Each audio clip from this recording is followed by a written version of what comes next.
Hey guys, it's Caitlin. Welcome back to the channel. Today I'm going to share with you a few tips that one of my clients used to create a $20,000 brand in just a few short months. A lot of times we focus on the issues that our customers have, but what if they have all of those issues solved? How do you sell a product that nobody really needs? Instead of the emphasis on this video being on solving a problem for our customer, we're going to focus on how to fill a void that they might have. In order to do this, it's important to know the difference between a need and a want. So a need is like food, water, shelter, clothes, right?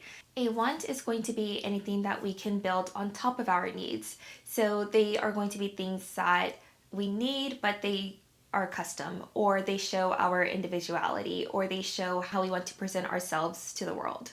I'm sure we've all encountered that customer that is like, oh, you sell t-shirts. I can get that at Walmart. Why should I buy yours? Oh, you sell lotion. Well, I can go to Bath and Body Works, so why should I buy yours? So the way you deal with this customer is that you position your product in a way that they just can't turn it down. And these 3 tips that I have for you guys today will definitely help you do that. With all of my clients, before I create any kind of marketing strategy or branding strategy, we always have a workshop so that I can understand who their customer is and who they are trying to communicate with.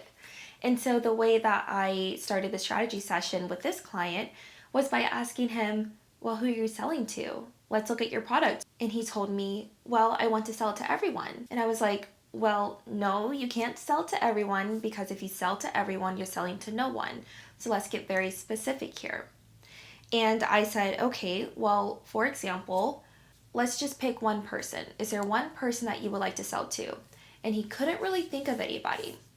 And so I said, okay, then how about we use you as a customer? Let's make our ideal customer after you. And this leads me into my first tip, which is that if you don't have a customer, make yourself the customer. A lot of times when we create products and services, we create them because it was something that we needed when we were in a certain place in life, or it's something that maybe a family member or a friend needed at a certain place in life. And so if you make your customer after your friend, after yourself, you're going to be speaking to people that are currently in that place in life and want to be exactly where you are on the other side of it. There is a right way and a wrong way to do this.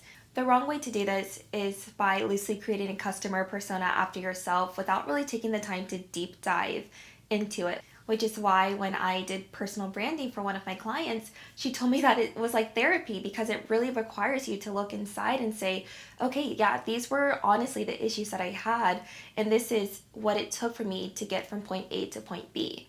And so your customers are going to really respect that honesty if you give it to them. If you need help creating a buyer persona after yourself or your friend, or if you already have an ideal customer in mind, I do have a brand strategy guide in the description box that you can download. It's totally free, and it will guide you through how to create a buyer persona and how to create your messaging to speak exactly to them so that you can get more sales. The next tip that I have for selling a product that nobody really needs is to appeal to their sense of individuality. So a lot of people already have clothing, and the customer that I was referencing to earlier, they're absolutely right. If they want a t-shirt, if they want a hoodie, they can definitely go to Walmart, they can go to Target. But what you're going to get at Walmart and Target are more generic hoodies. These are not going to be hoodies that are of extreme quality that has been tried and tested. They are not going to have patterns and colors that really speak to who you are as a person.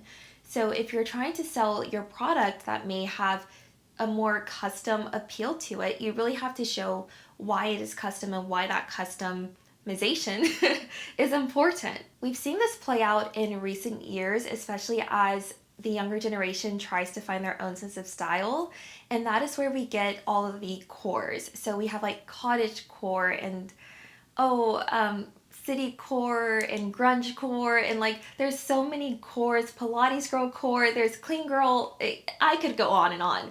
But there are so many cores because people want an aesthetic, because they view themselves as a certain type of person, and dressing like that is going to help them get there. So my client, his style is very street fashion forward. And so he's like, if you like street fashion, you can come here. If you want to dress like street fashion, I have clothes for you. So focus on the aesthetic and definitely promote the aesthetic. The third tip that I have for you guys is definitely like a two-parter. And so the first part of that is understand what the customer wants to achieve. So with my client, he knew that the customer wanted to say that they were like really cool and that they follow street fashion because we're not really trendy, but they find their own sense of style. So if you understand what the customer is wanting to get at and what they are trying to communicate maybe about their inner personality, then you can position your product as a source of that fulfillment. And the other part of this that really ties into aesthetics is don't be afraid to exclude people. Now, I'm not trying to get anyone in trouble. Let's exclude within reason, okay? But if your style, for example, let's use Aritzia, right? When I think of Aritzia, I think of chic, minimalistic capsule wardrobe. And so when they do their marketing, when they have their clothes in store, when they pick out whatever clothes and design their clothes, whatever it is, whenever they do that, they're like, if you are chic, if you have a minimalistic wardrobe, if you want a capsule wardrobe, come over here. If you already have that, or if you want to have that look, come over here. Now, if you want maximalism, if you want patterns, if you want colors, you got to go somewhere else. And that's what I mean. Just be so specific on who you're targeting, who you're communicating with, and what your product does. And your customers are going to feel so seen, so heard, and they will definitely buy from you and allow you to have a $20,000 brand in a few months, just like my client. Before we get into FAQ, let's just review the tips that I gave you guys.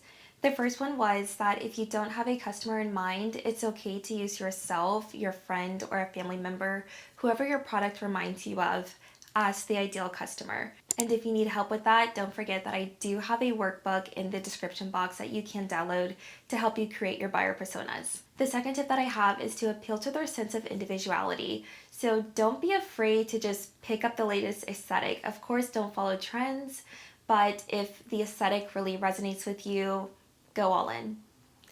The third tip is to understand what the customer is trying to achieve. So if they are trying to get to that ideal aesthetic that you already represent, help them get there. And then don't be afraid to exclude a few people that do not fit within that aesthetic. It's totally okay that not everything is for everyone. So the first question that I have for you guys is, are there successful examples of businesses that primarily sell non-essential products that we can learn from? So an example that comes to mind for me is going to be Besame Cosmetics, and I really hope I'm saying that right, but they sell makeup, and I specifically think of their lipsticks when it comes to mind. No, a lipstick is not an essential item, it's not a life or death situation, but it is a crucial part of, I think, a lot of people's makeup routines. Because it's such an essential part of a lot of people's makeup routines, we could very easily just go to Dollar General or go to Walmart, go to Target, and just pick up any lipstick, any $2 lipstick if it were not really a thing. But what Besame Cosmetics has done is really appealed to like the community that loves nostalgia, people that love specifically 1920s to 1950s makeup and cosmetics.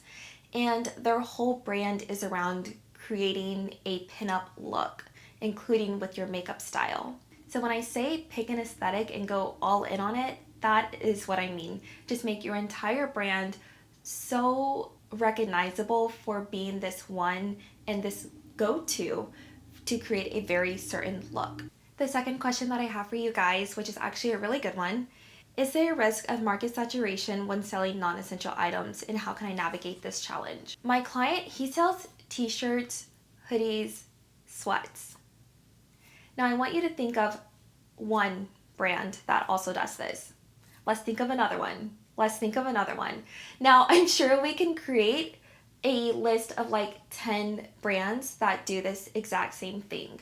But the reason he did it was because there was a very specific style that he was trying to achieve that was not already represented in the market. And I want you to think of this when you're thinking of the customer for your product.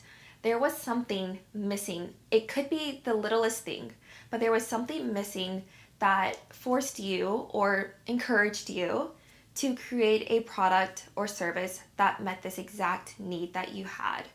And your customers, however many of them there are in the world, are thinking the exact same thing, and they need you to show up with this product and this solution. So no, I wouldn't worry about market saturation because there is a room for everyone. The world is a big place. There is a room for everyone, and there is room for your product. The last question that I have for you guys is, how do I create desire for my non-essential product? So a brand that does this very well is Hermes, and specifically with their Birkins. Now, if you've ever seen a Birkin, it is a very boxy bag and kind of looks like a work bag. Yet, everyone is carrying it. Everyone loves it, or so they say. So they say. But I don't think it fits the aesthetic as many people that are wearing it that actually buy it. I don't think that many people want this boxy bag. But the way that Hermes has created this sense of desire and urgency for their brand and for this one specific product is by having limited releases. And so they tell you like, okay, like we can't really promise we'll get this bag, and you just kind of get what you get. Also, you have to spend money on other items, and then maybe we'll offer you the bag that you want. My client actually used this tactics in his sales. So instead of having an unlimited amount of hoodies, he was like, we have quarterly releases and it's first come, first serve. You can get on a wait list, you can have pre-sale options, but once it's out, it's out. And so that is why instead of just buying any kind of handbag, people go for the Birkin. Instead of buying any kind of hoodie, any kind of pair of sweatpants, any kind of t-shirt, people bought my client's product because it was limited edition and it was also exactly what they wanted. So it met their need, but it also made them ask for more. This is a fun new type of video that I am going to bring you guys. And so what I'm going to do is every few videos, I'll take a deep dive into either strategies that my clients have used that have worked really well for them. I'm also going to maybe take a look at some of the larger companies that we have and take a look at their marketing strategies and tell you guys how you can implement what has worked well for these companies into your own strategies for your business. If you really liked this video, definitely let me know in the comment section. Do also give a like and subscribe so that I really know that you love these videos. And if you found it helpful, please do share it with a fellow entrepreneur so that they can also make a $20,000 business. Thank you guys for watching, and I'll see you next time.